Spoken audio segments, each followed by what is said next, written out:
नमस्ते, इनोवेशन में आपका स्वागत है। मैं आपकी होस्ट लीन क्लाचमायर हूं। हमारे साथ जुड़ने के लिए धन्यवाद। अब मुख्य खबरें।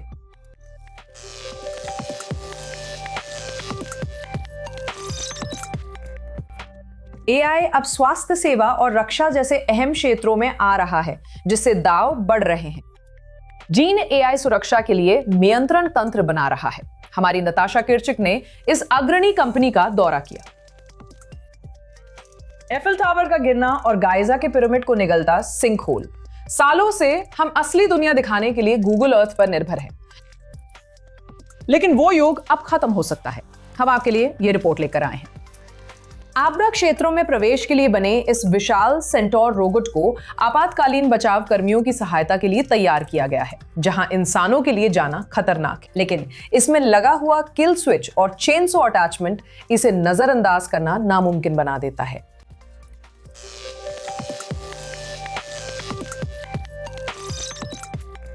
दो इजरायली विश्वविद्यालयों ने एआई टैलेंट, रिसर्च और स्टार्टअप्स तैयार करने में दुनिया के टॉप 30 में जगह बनाई है। अब जब वैश्विक एआई दौड़ तेज हो रही है, इजराइल के सामने अब एक और बड़ी चुनौती है उस टैलेंट को अगली पीढ़ी की क्रांतिकारी कंपनियों में बदलना। अब मेरे साथ हैं हैट्स वेंचर्स के मैनेजिंग पार्टनर और 12 मूनशॉट्स फॉर इजराइल के लेखक जूडा तव। जूडा, आज साथ जुड़ने के लिए धन्यवाद। मुझे बुलाने के लिए धन्यवाद। ठीक है, तो चलिए शुरू करते हैं, क्योंकि आपने कहा है कि सरकार इजराइल में एआई टेक्नोलॉजी के क्षेत्र को बनाने में शामिल नहीं थी। तो अगर सरकार शामिल नहीं थी या कोई बड़ा खिलाड़ी नहीं थी, तो फिर किसने ये किया? हाँ, सरकार की एक महत्वपूर्ण भूमिका है। हालांकि आमतौर पर उनकी मुख्य भूमिका ये सुनिश्चित करना है कि बाकी चीजें हो सके, बजाय इसके कि वे खुद सब कुछ करें। कोई सरकारी मंत्रालय नहीं है जिसने विज बनाया, कोई सरकारी मंत्रालय नहीं है जिसने वेज या चेक पॉइंट बनाया। आमतौर पर जो हमने इजराइल में देखा है वो ये है कि हमारे पास शोधकर्ताओं, नवप्रवर्तकों, संस्थापकों, शोधकर्ताओं, विश्वविद्यालयों और बड़ी संख्या में S&P 500 कंपनियों का नेटवर्क प्रभाव है। ये सभी मेरे तेल अवीव ऑफिस से करीब 1 मील के अंदर है। हमारे घने इकोसिस्टम ने स्टार्टअप्स को साइबर सुरक्षा और हाल ही में एआई में भी आगे बढ़ने का मौका दिया है। और इसमें सेना की क्या भूमिका है? सेना एक अहम घटक है, खासकर 2 क्षेत्रों में। पहला, ये युवाओं को कम उम्र में ऐसे कौशल विकसित करने का मौका देती है जो किसी विश्वविद्यालय में नहीं मिलते। मैं 7 अक्टूबर से रिजर्विस्ट था उन्हीं दिनों में। मुझे याद है मैं कुछ शोधकर्ताओं से मिला था जिन्होंने भूमिगत डेटा भेजने का नया मजबूत तरीका विकसित किया था। ये युवा शोधकर्ताओं का समूह था जिन्होंने ये काम समय के दबाव में किया। संसाधनों की कमी, उन्हें इसे काम करने के लिए नए आविष्कार करने पड़े। कौन सा विश्वविद्यालय ऐसा करने देगा? दूसरी बात जो सेना संभव बनाती है वो ये है कि ये हजारों लोगों को सबसे अत्याधुनिक तकनीक को वास्तविक समय में इस्तेमाल होते हुए देखने की अनुमति देती है, वो भी बहुत कम उम्र में। और फिर उन्हें सेना छोड़कर आगे बढ़ने की अनुमति देती है ताकि वे जो भी मानवता के लिए सबसे अच्छा समझते हैं उसे बना सकें। लेकिन ये सब असली जीवन का अनुभव है जिसके बारे में आप बात कर रही हैं। हमने अभी सुना कि 2 इजरायली विश्वविद्यालय दुनिया के शीर्ष 30 सर्वश्रेष्ठ एआई विश्वविद्यालयों में शामिल हुए हैं। क्या आपको लगता है कि भविष्य में विश्वविद्यालय अप्रासंगिक होंगे? मेरा भाई हाल ही में विश्वविद्यालय से निकला है और हम सप्तांत में सेना के बाद विश्वविद्यालय के महत्व पर चर्चा कर रहे थे। मुझे लगता है कि ये पूरी तरह से इस बात पर निर्भर करता है कि विश्वविद्यालय कैसे काम करने का फैसला करते हैं। एक उदाहरण इजराइल में है, मैंने इस पर विस्तार से लिखा है। मुझे लगता है विश्वविद्यालय इससे बेहतर कर सकते हैं। एक छोटे देश के लिए शीर्ष 30 में 2 होना काफी प्रभावशाली है। लेकिन जब हम सोचते हैं कि वास्तव में कितनी विश्वविद्यालय की नवाचार व्यवसायों तक पहुंचे हैं, पिछले 2-3 दशकों में इजराइल के विश्वविद्यालयों से बहुत कम ऐसे नवाचार निकले हैं जो व्यवसायों तक पहुंचे हों या बीमारियों का इलाज कर पाए हों। आज इजराइल की 10 विश्वविद्यालयों में जो कुछ है, हम और भी कर सकते हैं। जितना विश्वविद्यालय खुद को नए युग के अनुसार ढालेंगे, आईपी को अपनी दीवारों से बाहर निकलकर व्यापक समुदाय में बढ़ने देने के लिए उतना ही बेहतर होगा। मुझे लगता है कि भविष्य के छात्र अपने विश्वविद्यालय परिसर में शुरुआत करने के लिए आना चाहेंगे। ये कई कारणों का संयोजन है जो देश को स्टार्टअप नेशन और असाधारण बनाता है। यहूदा ताओ, हर्ट्स वेंचर्स के मैनेजिंग पार्टनर और 12 मूनशॉट्स फॉर इजराइल के लेखक, आज समय देने के लिए धन्यवाद। धन्यवाद। अब आप आपकी सेहत, पैसे और सुरक्षा पर फैसले लेने वाली एआई की निगरानी कौन कर रहा है? इस वक्त लगभग कोई नहीं। एक तेल अवीव कंपनी का दावा है कि उसने सुरक्षा नियंत्रण बनाए हैं। दुनिया की सबसे बड़ी संस्थाओं के पास भी ये नहीं है। होस्ट और संवाददाता नताशा किरकुक हमें अंदर ले जाती है।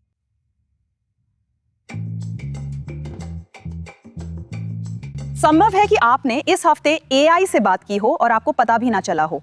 शायद जब आपने अपने स्वास्थ्य बीमा कंपनी या अपने बैंक को कॉल किया हो या किसी टेस्ट के नतीजे के बारे में जानकारी ली हो। अब कल्पना कीजिए कि ऐसा हर अस्पताल, बैंक और रक्षा संगठन में हो रहा है।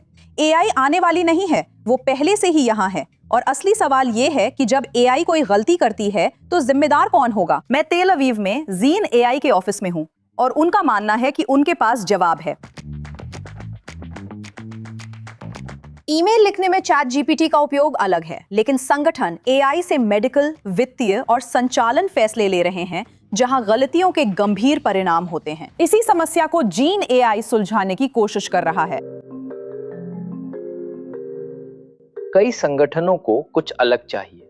जेन मिशन क्रिटिकल एआई के लिए आधार प्रदान करता है। मिशन क्रिटिकल एआई वो है जब सही फैसला लेना या गलत फैसला लेना गंभीर प्रभाव डाल सकता है। जेन एआई नहीं बनाता, ये उसके चारों ओर सुरक्षा सीमाएं बनाता है। ये सुनिश्चित करता है कि एआई सटीक, जवाबदेह और महत्वपूर्ण फैसलों के लिए पर्याप्त सुरक्षित हो। अब 12 महीने आगे बढ़ते हैं। हमारे पास हजारों संभावित एआई समाधान और एजेंट चल रहे होंगे। 10,000, 20,000, शायद 50,000 कर्मचारी रोजाना एआई का इस्तेमाल कर रहे होंगे। उनके पास अलग अलग एआई सिस्टम बिना नियंत्रण के चल रहे हैं। इसकी लागत कितनी है?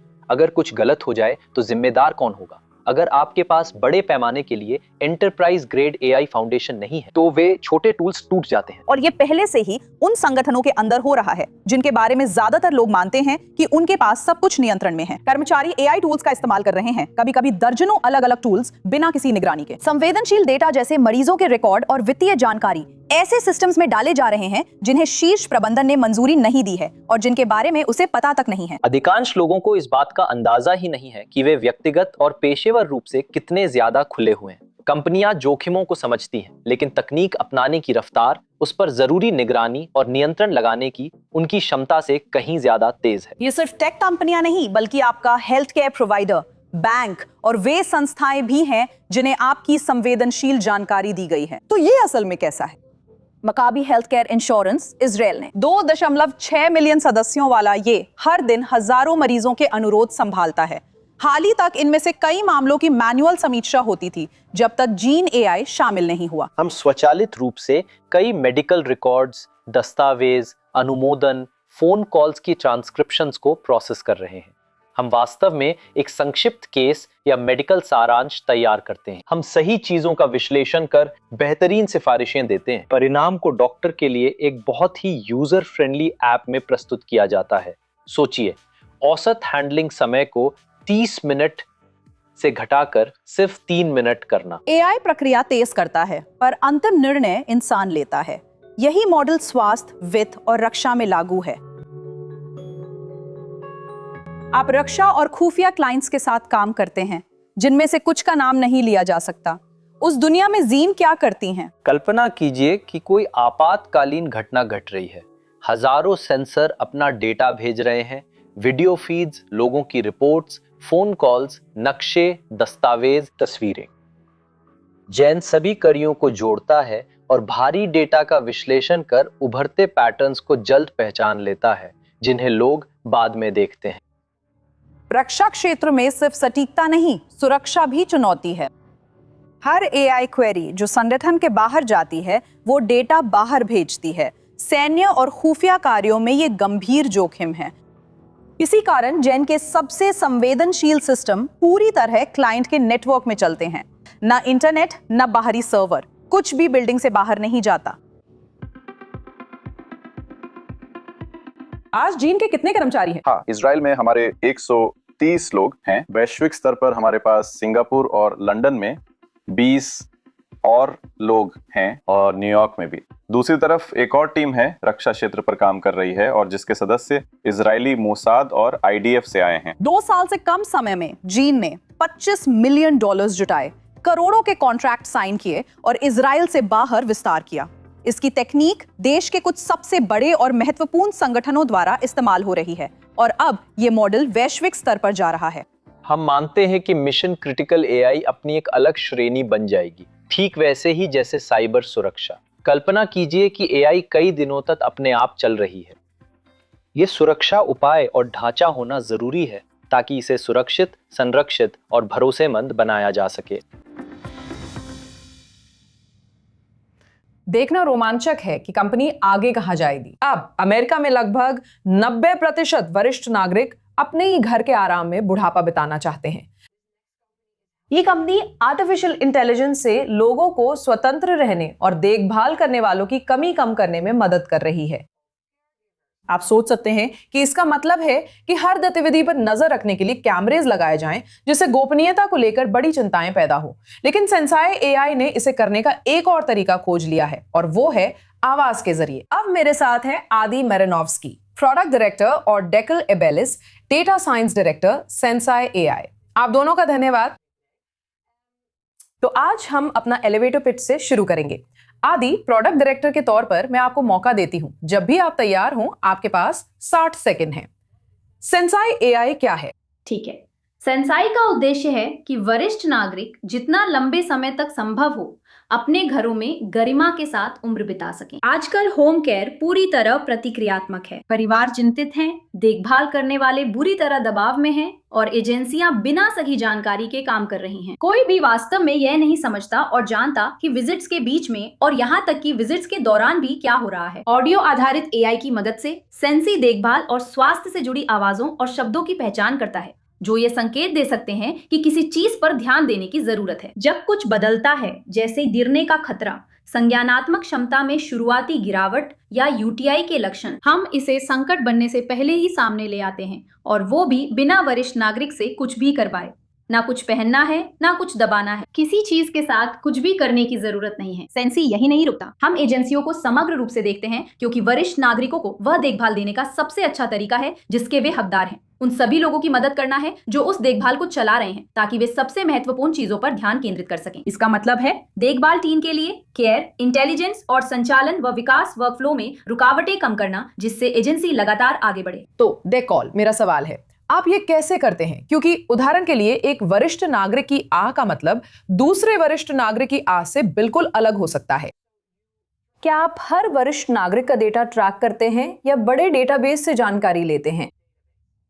हाँ, दरअसल दोनों ही करते हैं। हर वरिष्ठ नागरिक के लिए हम उनकी व्यक्तिगत बेसलाइन सीखते हैं। उनके लिए एक सामान्य दिन कैसा सुनाई देता है, उनकी दिनचर्या, उनकी आदतें, उनका रूटीन। हमने वरिष्ठ नागरिकों की बड़ी आबादी से जो सीखा है और दुनिया के शायद सबसे बड़े वरिष्ठ नागरिकों की ऑडियो रिकॉर्डिंग वाले डेटाबेस का इस्तेमाल करते हैं। हमें पता होता है कि कुछ आवाजें और पैटर्न क्या अर्थ रखते हैं, और फिर एआई 100 से भी ज्यादा तरह की आवाज के आधार पर पहचानी जाने वाली देखभाल से जुड़ी घटनाओं को पहचान लेता है। कुछ घटनाएं शारीरिक आवाजों जैसे खांसी या गिरते समय किसी व्यक्ति के मुंह से निकलने वाली आवाज पर आधारित होती हैं, और अन्य देखभाल संबंधी बातचीत की जानकारी होती है, जैसे कि देखभालकर्ता के साथ बातचीत, मदद के लिए पुकारना या दर्द या किसी अन्य लक्षण का स्पष्ट उल्लेख करना। ये सब मिलकर वरिष्ठ नागरिक की उम्र बढ़ने की यात्रा का समय रेखा बनाते हैं। हम इसे उनके अपने आधार स्तर और हजारों अन्य लोगों से सीखी गई बातों के मुकाबले परखते हैं, और यही संयोजन मूल ध्वनि को असली जानकारियों में बदल देता है। तो असल में क्या होता है जब कोई आवाज संकेत देती है कि कुछ गड़बड़ है? उसके बाद क्या होता है? गड़बड़ कई मायनों में हो सकती है। अगर आपातकाल है, जैसे हमें किसी के गिरने या मदद की पुकार का पता चले, तो हम तुरंत एजेंसी को सूचित करेंगे ताकि तुरंत प्रतिक्रिया हो सके। लेकिन गड़बड़ कभी कभी काफी सूक्ष्म भी हो सकती है। अगर देखभाल योजना वरिष्ठ नागरिक की जरूरतों के अनुसार नहीं है या स्वास्थ्य में गिरावट के शुरुआती संकेत दिखते हैं, तो हम एजेंसी को बताते हैं ताकि पेशेवर जांच सके। मुद्दा यह है कि हम संकट और अचानक बदलाव दोनों को पकड़ लेते हैं, और अक्सर यही सबसे ज्यादा मायने रखता है, क्योंकि यही आप अगली समस्या को सच में रोक सकते हैं। तो आदि, आपसे आखिरी सवाल, अभी देखभाल करने वालों की कमी कितनी बड़ी है और क्या सेंसाई एआई इसका समाधान है? ठीक है, हाँ, समस्या बहुत बड़ी है। हमारे ताजा शोध के अनुसार होम केयर में अमेरिका में किसी भी अन्य पेशे की तुलना में सबसे ज्यादा खाली नौकरियां हैं। किसी भी समय 60% से ज्यादा एजेंसियों के पास मांग पूरी करने के लिए पर्याप्त देखभालकर्ता नहीं होते। क्या सेंस समाधान है? मैं इसे दूसरे तरीके से कहती हूँ। इस कमी से बाहर निकलने के लिए हम सिर्फ लोगों को रखकर इसका हल नहीं निकाल सकते।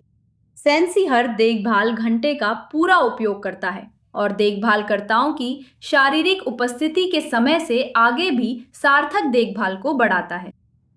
हम इंसानी देखभालकर्ता की जगह नहीं ले रहे हैं। वो इंसानी स्पर्श तो अपूरणीय है ना? सेंसी के साथ बुजुर्ग लोग घर पर ज्यादा समय रह सकते हैं। संकटों को संभालने की जगह रोका जाता है। देखभाल करने वाले का समय और भी असरदार हो जाता है। क्योंकि जरा सोचिए एक स्थिति के बारे में। एक देखभाल करने वाले के लिए जो नए क्लाइंट के पास बिना किसी जानकारी के जाता है, उसमें और उसे बिल्कुल भी अंदाजा नहीं है कि पैगी उदाहरण के लिए आज खराब मूड में क्यों है। और एक देखभालकर्ता जो आती है, उसे पता है कि पैगी की रात बहुत खराब रही थी, कि वह मुश्किल से सो पाई थी। और सबसे अच्छा तरीका यह होगा कि सबसे पहले उसे दोपहर में झपकी लेने का सुझाव दिया जाए। खैर, ये तो कमाल का लगता है। मैं देख रही हूं कि डेको जोर से सिर हिला रहे हैं। आपको इस सिस्टम पर मुझ जितना ही भरोसा है। आदि मरनोव्स्की और डेको अबेलिस, आज साथ होने के लिए धन्यवाद। बहुत बहुत धन्यवाद। अब सोचिए, अगर एम्बुलेंस को पहले से ही पता हो कि उसे कहां जाना है, इससे पहले कि इमरजेंसी कॉल भी आए। यूनाइटेड हादसालहा 20 नई अत्याधुनिक एम्बुलेंस के साथ एक एआई संचालित सिस्टम भी ला रहा है, जो ये भविष्यवाणी कर सकता है कि अगला हादसा कहां होने की सबसे अधिक संभावना है। ये वॉलंटियर्स को वहां जल्दी और बेहतर तैयारी के साथ पहुंचने में मदद करेगा। चलिए देखते हैं। आइए जल्दी से एम्बुलेंस के अंदर देखते हैं और जानते हैं इनकी खासियत। इजराइल की सबसे बड़ी स्वयंसेवी आपातकालीन प्रतिक्रिया संगठन यूनाइटेड हत्साला ने अपनी फ्लीट में 20 अत्याधुनिक एम्बुलेंसें जोड़ी हैं, जो पूरी तरह से सुसज्जित हैं और जान बचाने के लिए तैयार हैं। यहाँ आपके पास ऊंची छतें हैं। इन कैबिनेट्स में सबसे उन्नत उपकरण लगे हुए हैं। मॉनिटर्स, टेक्निक, दवाइयाँ, supply, oxygen tank, collar. Israel में हमें हमेशा आतंकवादी या मिसाइल हमलों के लिए तैयार रहना पड़ता है। हमारे पास सुरक्षात्मक गियर और बुलेट प्रूफ हेलमेट हैं, और यहाँ बुलेट प्रूफ जैकेट्स भी हैं, ताकि जब हमारे वॉलंटियर्स फील्ड में जान बचा रहे हों तो उनकी रक्षा और सहायता की जा सके। करीब 90% सटीकता के साथ नया एआई सिस्टम रिस्पॉन्डर्स को अनुमान लगाने में मदद करता है कि अगली इमरजेंसी कहां हो सकती है। ये सभी यरूशलेम में हमारे कमांड सेंटर से जुड़े हुए हैं। हम एआई एल्गोरिदम से अनुमान लगाते हैं कि अगली कॉल कहां आएगी, ताकि हम सिर्फ इंतजार ना करें और नजदीकी वॉलंटियर भेज सकें। एक एम्बुलेंस को उस हॉटस्पॉट पर तैनात किया जाएगा जहां अगले 10 मिनट में कुछ होने वाला है, जिससे उन्हें 10 ब्लॉक तक नहीं जाना पड़ेगा, न ही 10 रेड लाइट पार करनी पड़ेंगी। वे वहीं इंतजार करते हैं और घटना उनके स्थान से 90 सेकंड से 3 मिनट की दूरी के दायरे में होती है। ये सिर्फ जाने बचाने में ही मदद नहीं करता, ये वॉलंटियर्स को बेहतर तैयारी के साथ पहुंचने में भी मदद करता है। ये सिस्टम बदलते मौसम की स्थिति से लेकर रियल टाइम ट्रैफिक तक सब कुछ ध्यान में रखता है। साथ ही जनसांख्यिकीय रुझानों का भी विश्लेषण करता है। युवा आबादी वाले इलाकों में ये अधिक ट्रॉमा आपात स्थितियों का अनुमान लगाता है। अधिक उम्र वाली आबादी वाले इलाकों में ये स्ट्रोक, हार्ट अटैक और अन्य चिकित्सा आपात स्थितियों से जुड़ी कॉल्स की भविष्यवाणी अधिक करता है। अब वे ऐप पर यह संकेत प्राप्त कर सकते हैं कि अगली कॉल 10 मिनट, 20 मिनट और 30 मिनट में कहां होने वाली है, और इस तरह वे खुद को तैनात कर सकते हैं और खुद को पहले से उस जगह पर रख सकते हैं जहां अगली कॉल होने वाली है। असल में यही है, और ये जान बचाता है। ये जादुई है। टेक्नोलॉजी जान बचा रही है। ठीक है, अब विषय बदलते हैं, क्योंकि ये केवल 48 घंटे के लिए ही उपलब्ध था। नया गूगल अर्थ रोल आउट, जिसने यूजर्स को सैटेलाइट इमेजरी पर नकली तस्वीरें बनाने दी। इंटरनेट इज नैनो बनाना।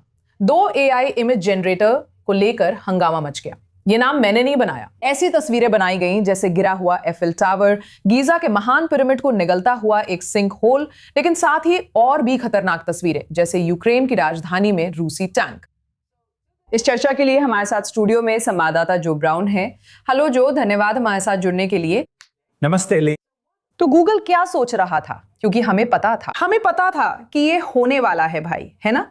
हमें पता था कि लोग इसका फायदा उठाएंगे और पूरी तरह से हकीकत को बदल देंगे। बिल्कुल 100%। यही वो बात है जिसे ये टेक कंपनियां अब तक समझ नहीं पाई हैं। जब भी आप कुछ बनाते हैं, आपको सोचना चाहिए कि दुनिया का सबसे बुरा इंसान इसका इस्तेमाल बुराई के लिए कैसे कर सकता है। यही बात कानूनों और आर्टिफिशियल इंटेलिजेंस की बढ़ती क्षमताओं पर भी लागू होती है, जिन्हें संगठनों को हमेशा ध्यान रखना चाहिए। जब आपके पास गूगल अर्थ जैसा कुछ हो जो सच में दुनिया बदलने की ताकत दे, तो आपको सोचना चाहिए, ठीक है, क्या इसका गलत इस्तेमाल हो सकता है? आपने जो उदाहरण दिए, मैंने ऑनलाइन कुछ देखा जिसमें लोगों ने न्यूयॉर्क में टावरों से टकराते हुए प्लेन दिखाए। लोग ऑनलाइन यही करेंगे। तो इससे जुड़ी एक और समस्या यह है कि एआई डिटेक्शन सिस्टम्स, जिनमें गूगल के साथ साथ ओपन एआई और एंथ्रोपिक के सिस्टम भी शामिल हैं, वे ये पहचानने में असमर्थ थे कि ये एआई द्वारा बनाई गई थी, जो ये साबित करता है कि मैनो बनाना की इमेज क्रिएशन कितनी बेहतरीन है। लेकिन सच तो यह है कि गूगल को इन्हें जारी करने से पहले बहुत ही कड़े परीक्षणों से गुजरना चाहिए। यही वो बात है जिसका लोग जिक्र करते हैं जब वो कहते हैं कि ये एआई कंपनियां अपनी बनाई चीजों के मामले में लापरवाह हैं। वो इस नई चीज को सबसे पहले आजमाना चाहते हैं। वो सबसे पहले ये कहना चाहते हैं कि देखो, हमारे पास गूगल अर्थ है जो वाकई कमाल की चीज है। हम इसमें आर्टिफिशियल इंटेलिजेंस जोड़ रहे हैं ताकि यह बेहतर हो सके, जबकि उन्हें पहले ही इस पर विचार करना था। इसी कारण कुछ ही घंटों में यह साफ था क्या होने वाला है, इसलिए उन्होंने रोक लगाई है। पूरी तरह हटाया नहीं, उन्हें और टेस्टिंग करनी होगी। इससे साबित होता है कि यह व्यावहारिक था। इसे दुनिया में जारी करना नहीं, खासकर जब आप कहते हैं कि एआई ने नहीं पहचाना कि वो नकली था क्योंकि उसमें जंगल में घूमते डायनासोर थे। मैंने आइसलैंड में एक सिंक होल देखा था। तो बी नाना बनाना 3 के बारे में क्या? मुझे सही कहना नैनो है? बनाना, नाना हाँ। बनाना। असल में समस्या नैनो बनाना के साथ नहीं है, ये गूगल का एआई इमेज जनरेटर है। ऐसी कई चीजें हैं जैसे ग्रोक, जिसमें निश्चित रूप से अपनी समस्याएं रही हैं। ओपन एआई, मुख्य कंपनियों के पास ये तस्वीरें बनाने वाले फीचर हैं और वे आगे भी विकसित होंगे। नैनो बनाना 3 भी आएगा। चाहे इसे गूगल अर्थ में लागू किया जाए या नहीं, ये एक अलग मुद्दा है और ये कुछ ऐसा है जिसे उन्हें जब वे भविष्य में इसे सही तरीके से लॉन्च कर सकें तय करना होगा। ठीक है, चलिए देखते हैं कि ये कैसे आगे बढ़ता है और निश्चित रूप से हम आपको फिर से बुलाएंगे ताकि आप इस पर बात कर सकें। जो ब्राउन, i24 न्यूज संवाददाता, अपने समय के लिए धन्यवाद। टर्मिनेटर को भूल जाइए क्योंकि अब मैदान में नया खिलाड़ी आ गया है। 6 फुट लंबा रेस्क्यू रोबोट जिसके पास चेन सॉ भी है, सुर्खियां बटोर रहा है। और वो भी सिर्फ अपने लुक्स की वजह से नहीं, बल्कि इसलिए भी कि ये तब क्या कर सकता है जब सब कुछ गलत हो जाए। इसे 3 हेल्स नाम दिया गया है। ये सेंस सेंटोर रोबोट खास तौर पर ऐसे हालात के लिए बनाया गया है जहां राहत बचाव कर्मी नहीं जा सकते, जैसे कि जंगल में आग लगने की स्थिति में, आपदा क्षेत्रों और विषैली औद्योगिक जगहों पर भी। इसके निर्माताओं ने अंदर लगे तथाकथित किल स्विच के जरिए आपात स्थिति में रोबोट को निष्क्रिय करने या यहां तक कि नष्ट करने के विस्तृत निर्देश भी प्रकाशित किए हैं। कंपनी का कहना है कि सेंस सेंटोर उद्धरण के अनुसार जितना दिखता है उससे कहीं ज्यादा खतरनाक है, जबकि इंटरनेट पर लोग इस नए रोबोटिक दैत्य से डरें या उससे दंग रह जाएं, इसी पर बहस छिड़ गई है। स्वाइपिंग भूल जाइए। हिंग के संस्थापक का मानना है कि डेटिंग का भविष्य एआई है। जस्टिन मैक्लियोड ने अपनी नई कंपनी ओवरटोन के लिए $18 मिलियन जुटाए हैं। यह प्लेटफॉर्म अनगिनत प्रोफाइल्स, लाइक्स और मैचों की बजाय एआई से यूजर की आवाज से उन्हें जानकर सोच समझकर कराए गए परिचय का वादा करता है और बताता है कि 2 लोग क्यों अच्छे मैच हैं। यह एक अलग तरीका है, आप इसे मैच मेकर भी कह सकते हैं, क्योंकि 8 में से 10 यूजर्स डेटिंग एप्स के स्वाइप फर्स्ट अनुभव से थक चुके हैं। शायद आपने नहीं सुना होगा, लेकिन द इकोनॉमिस्ट असली बिग मैक इंडेक्स प्रकाशित करता है। इजराइल अब दुनिया में सबसे महंगे बिग मैक के लिए स्विट्जरलैंड के बाद दूसरे स्थान पर है और ये पिछले जनवरी की पिछली रैंकिंग से एक बड़ा उछाल है जब इजराइल 8वें स्थान पर था। इजराइल के अचानक दूसरे स्थान पर पहुंचने के पीछे 2 कारण हैं। इजराइल में बिग मैक की कीमत में तेज बढ़ोतरी और अमेरिकी डॉलर के मुकाबले शेकल के मजबूत होने। ये लोकप्रिय बर्गर अब 23 शेकल में मिलता है। यानी $7.40, जो कि पिछले जनवरी से 15% की भारी कीमत बढ़ोतरी है। अब बिग मैक इंडेक्स की शुरुआत 40 साल पहले मजाकिया अंदाज में देशों की समृद्धि समझाने के लिए हुई थी। बिग मैक इसलिए चुना गया क्योंकि यह कई देशों में बिकता है और लगभग एक जैसा रहता है। यह स्थानीय मांस, ब्रेड और सब्जियों जैसी चीजों पर निर्भर करता है। साथ ही इसमें कर्मचारी वेतन, किराया, बिजली, परिवहन, विज्ञापन और कर जैसी लागतें भी शामिल होती हैं। अब हमारे लिए बिग मैक नहीं, जो हमारे बटुए और आहार दोनों के लिए बेहतर है। और आज के लिए हमारे पास बस इतना ही समय है। मैं आपकी होस्ट लिव लॉच में हूं। अगले हफ्ते इनोवेशन के एक नए एपिसोड के लिए हमारे साथ जुड़िए। फिलहाल देखने के लिए धन्यवाद और तेल अवीव से आप जहां कहीं भी हों, आपका दिन शुभ हो।